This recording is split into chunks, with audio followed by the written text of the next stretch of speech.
So Welcome to Sue Smith, the incredible poet who's part of the Beanley Writers Group. Hi, how you going today, Sue? I'm going well, thanks. That's great. So I have listened to your poetry a few times and it is totally charming. It's just got that beautiful, it still maintains that beautiful rhyme and rhythm to it that I find that a lot of modern poets seem to lose a little bit of, whereas yours still has that charm, a little touch of humor, as well as it conveys the message that you want to convey so well. So when did you start writing poetry? I probably started about 20 years ago, and I had a close friend, and our friendship failed. And I found the ad on in the newspaper about the library having a writers group, and I thought I'd never written anything before, but I thought, oh, this sounds interesting. I might go check it out. And it just came from there. It just flowed. It was really weird. It's amazing how something as simple as just a nice community group can Yep. spark such magic within you. Yeah, it did. It was just amazing. I don't know where it came from. Well, it's definitely been buried in there for quite some It has. time. Yeah. Do you prefer to write on any particular topic, or do you find that you enjoy the variety of just writing on anything? Well, it depends on how I'm feeling at the time. It depends on where I am, what I write about. Sometimes it can just be an absolutely absurd thing that I wrote about, but it's just whatever pops in my head. And sometimes it's 11 o'clock at night and I'm in bed and I've got to write that down. Excellent. Yeah. I love that. And you know what? It's when you're in those moments of quiet, like the shower or doing the dishes, or when you're about to fall asleep, that these ideas suddenly come to you. It's so common. Yeah. What was your latest poem? Oh, gee, that's a hard question. Oh, gee, I can't remember the last one. That's a hard question. Yeah, because I've been a bit busy lately, so I haven't had a lot of time to write. I've written a few different ones. One of the more recent ones I've written is about my dog, and she was a Rottweiler, and she loved a beer. So every afternoon she had a beer with Dad, and that was her daily ritual. So that one came out really well. Oh, that's beautiful. There's something about pets. They really Yep. are such an integral part of the family. Yep. Yeah, they've got their personalities, they have their place and their habits. And yeah, it's only with people like us that write the mundane things down that would then turn into a fantastic or sparkly little bit of intrigue that other people get to witness them as well. Yep. I find that we Sharing. sympathize. Yeah, we Yes. sympathize and empathize a lot better when we get to share these stories of the unique mundane. Yep. Yeah. Beautiful. You just never know what's going to pop into your head. No, and your perception is so different from other people's as well. So everyone else has a different filter that they see the world through. And it's so important to be able to express yours because there'll be people that resonate with that. Yep. Yeah. That's good. Now, do you have any poetry books out, Sue? Or I know you participate in a few like verbal ones as well, in performance poetry.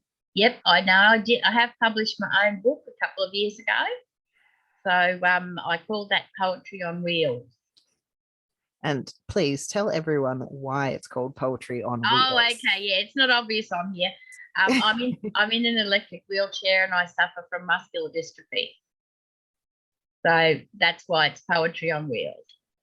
I think, again, the way that you kind of make light of like that with the title, I find that's really charming as well.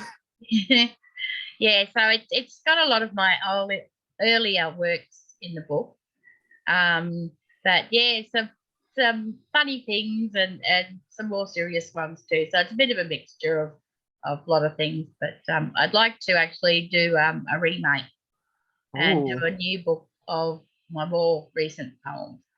Oh, that would be fantastic. Have Yeah. you thought of any working titles for that one? No, not as yet. I haven't got that far. I've got plenty to fill the book. It's just a matter of getting to it. But Yeah. I've also been asked to turn one of my poems into a children's book too. So I'd like to follow that up as well. Oh, wonderful.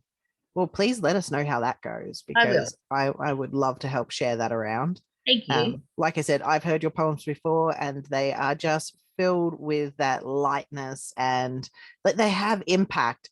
But it's through that it's like you nearly can guess what word is going to come and rhyme, but it gives you a sense of Yep. comfort Yep. because they're just nice and simple. They're not trying to be extreme. They're not No. trying to be flouncy or anything like that. They're just really nice. Yeah. And I like to try and give people a bit of a laugh too, because Yes, life's absolutely. too serious. Yes, Yeah. absolutely. I think everyone needs a bit more of a laugh these Yeah, days. I think so. Wonderful. And so, what will you be speaking about at the Logan Writers Festival? I just have a bit of a chat about motivation. What happens, when you're having a bit of writer's block and you just can't get it down on paper. I talk about how the writing's helped me emotionally and mentally as well. And it is a bit of a struggle sometimes with a disability, and I'd like to encourage other disabled people to have a try, have a go at writing. Yep. Yeah. Writing can be really accessible as well. It's Yep, not like trying to do a sport or even that's gardening, right. which can sometimes be very limiting. Yep, Um, yeah, even if you can't use your hands, you can still write. There's still ways to right. dictate. Um, I remember at the Writing Fridays, we had a gentleman come in who he had muscular issues, so he couldn't Yep, move his hands right. He also had vocal issues, and he had this very special tablet where he could slide his finger around to try and formulate the sentences, and it yep, had programs on it to help with that. yep. So yeah, there is always a Oh, way it's to pretty get the stories amazing out. now. Yep, that's Mm, right. Yep, technology is very much our friend when it comes to making things more accessible. yep, yeah. No, Wonderful. I just want to encourage people, and particularly disabled people, to just have a go. Yeah. Well, Yeah, you have a published book on poetry, and yep, so poetry, a lot of people don't know, is one of the hardest kinds of books to publish. And the fact that you've been asked to turn a poem into a children's book as well is actually like that's quite incredible. yeah. I think it'll be really good. It's just getting it all together. Yeah. So Excellent. Yeah, yeah. The behind the scenes stuff, yes. no one knows about it until they start asking. Right. Oh, fantastic. Well, I am so looking forward to seeing your talk there, because Oh, thank the you. the more people we can encourage to write in Logan, the more Yep. stories we get to share, and the more representation the entire city gets. Yep. It's such an important thing for all of us to be able to share our stories and share our voices. It And is. as this is the first chapter of the Logan Writers Festival, I am so excited that you will be Oh, a it part is. of it. It's great. It's a real feather in your cap. Oh, perfect. Well, Mhm. I will see you this Okay. Friday at the Yep. Logan Writers Festival. So You Sue will. will be talking, I believe on a Saturday. Yes. Saturday, Yes, 12 o'clock. excellent. Thank Yes. you so much for That's okay. remembering that. That's all right. Oh, but we will see you there. And you'll be able to talk to Sue outside of her talk as well, because she Yep. will have her own stall there. Yep. She'll be able to answer a lot of your questions and help give encouragement to all of the disabled people in Logan to write their stories and write their poems. Yep. That'll be great to see everybody there. Excellent. All Looking right. forward to it. Fantastic. Well, we'll see you then and there. Okay. Thank you. Bye.